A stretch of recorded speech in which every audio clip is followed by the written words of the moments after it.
Selamat berjumpa kembali Bapak Ibu Saudari-saudara umat beriman terkasih dalam Tuhan. Selamat berakhir pekan, salam sehat berlimpah berkat. Hari Sabtu tanggal 20 Mei 2023. Saya Magus CCR mengajak saudari-saudara merenungkan kutipan Injil Yohanes bab 16 ayat 23b sampai 28.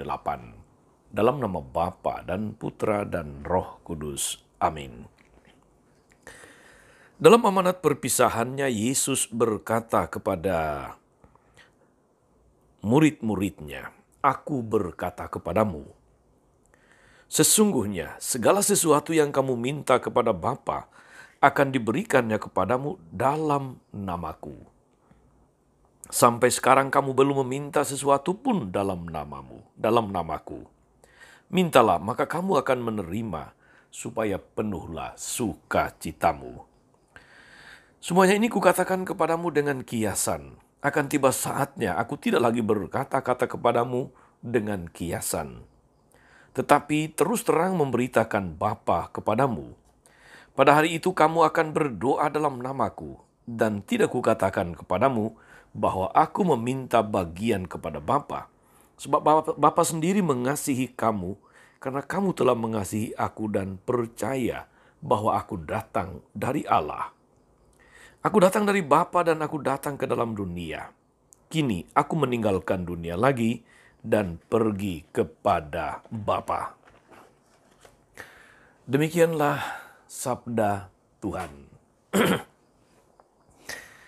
Bapak Ibu Saudari-saudara umat beriman terkasih dalam Tuhan kita Yesus Kristus. Kehadiran Yesus di tengah dunia telah memberi gambaran tentang wajah Allah atau wajah ilahi yang penuh kasih, yang penuh pengorbanan, yang penuh cinta. Yesus menaruh perhatian kepada kaum miskin dan tertindas. Dia menyembuhkan orang-orang yang sakit, mengampuni mereka yang berdosa. Dia bergaul dengan pemungut cukai. Dia mengecam sikap munafik kaum Farisi dan ahli Taurat, meskipun juga tetap membina dialog dengan mereka. Dia membela martabat mereka yang diperlakukan tidak adil. Singkat kata saudara-saudari, Yesus adalah wajah Allah yang penuh kasih. Tampilan ini jika dipahami betul bisa memberi gambaran yang negatif tentang Allah Bapa sebagai figur yang pemarah dan selalu mau menghukum kaum pendosa. Dalam perjanjian lama, saudari-saudara, memang ada banyak kisah yang memuat hukuman Bapa terhadap kaum pendosa. Entah itu dalam bentuk bencana, entah itu dalam bentuk pemusnahan suku-suku dalam perang, entah itu dengan menghadirkan tulah dan sebagainya. Entah dengan bencana. Jadinya seakan-akan ada kontras antara Yesus dengan Yesus yang sangat lembut hatinya dan Bapa yang seakan-akan keras dan tidak mengenal ampun. Saudari-saudara umat beriman terkasih dalam Tuhan, penyampaian Yesus di dalam Injil hari ini memberi sisi lain dalam memahami hakikat Bapa.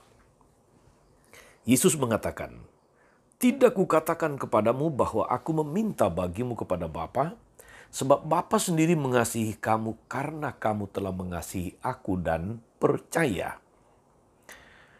bahwa aku ini datang dari Allah."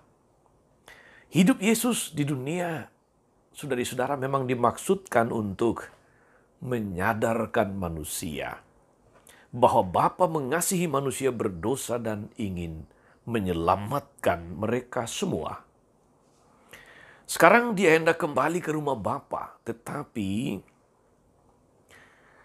Manusia yang telah mengalami cinta, Yesus harus yakin bahwa Bapa itu lebih mencintai mereka.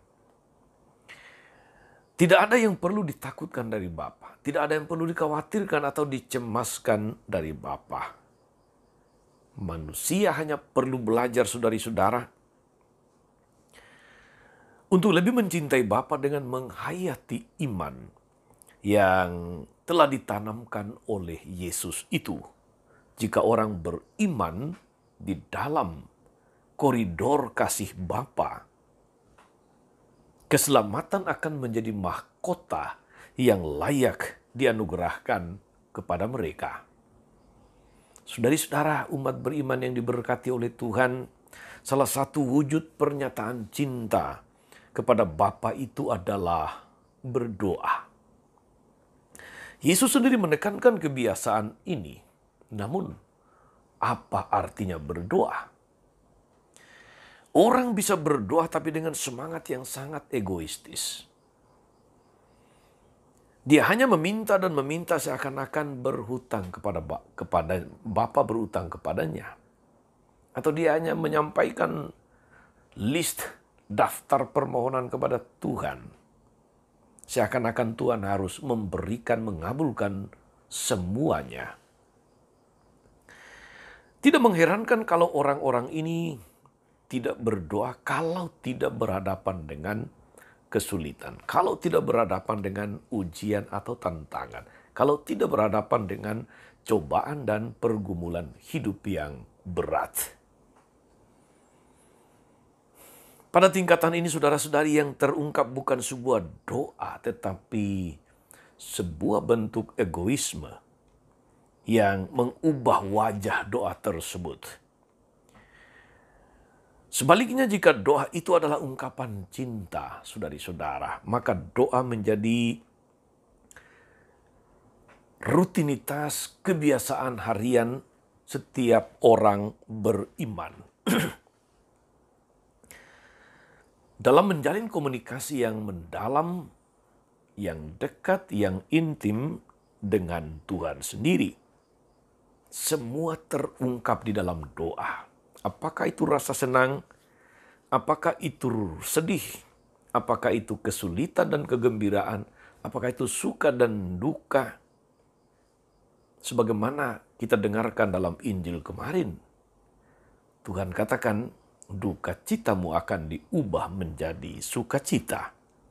Di dalam doa semacam inilah, saudara-saudari, kita berbagi rasa dengan Tuhan. Di dalam doa semacam inilah, kita menyerahkan segala sesuatu di dalam penyelenggaraan Tuhan yang bijaksana. Sehingga kehendak Tuhanlah yang terjadi dan bukan pertama-tama keinginan atau kemauan pribadi kita. Saudari-saudara, moga-moga mendengarkan firman hari ini kita semakin mengasihi Tuhan dan mau tetap membina kedekatan dengan Tuhan dalam segala situasi di sepanjang waktu.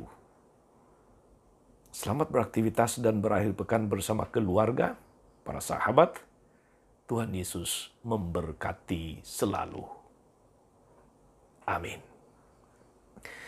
Tuhan Yesus Kristus, kami bersyukur karena Engkau senantiasa meneguhkan kami bahwa Engkau sungguh mengasihi kami sebagaimana Bapa mengasihi Engkau dan Bapa mengasihi kami yang percaya kepadamu.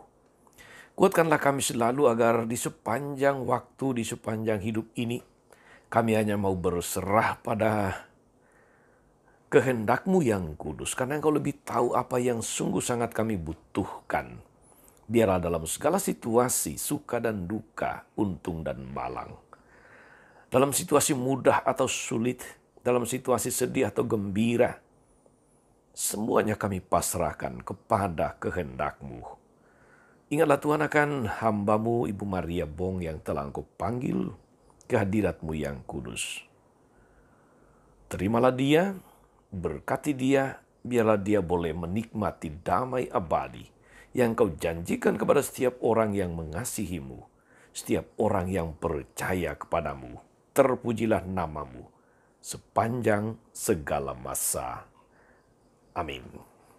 Saudari-saudara sekalian, berkat Allah turun atas saudara-saudari sekalian, atas mereka yang kita doakan atau kita janjikan doa, mereka yang sakit dan menderita. Segala rencana, karya, dan pelayanan hari ini, Bapa dan Putra dan Roh Kudus. Amin. Tetap sehat dan teruslah menjadi berkat. Jangan lupa like, subscribe, nyalakan lonceng notifikasinya. Salam 52, Tuhan memberkati.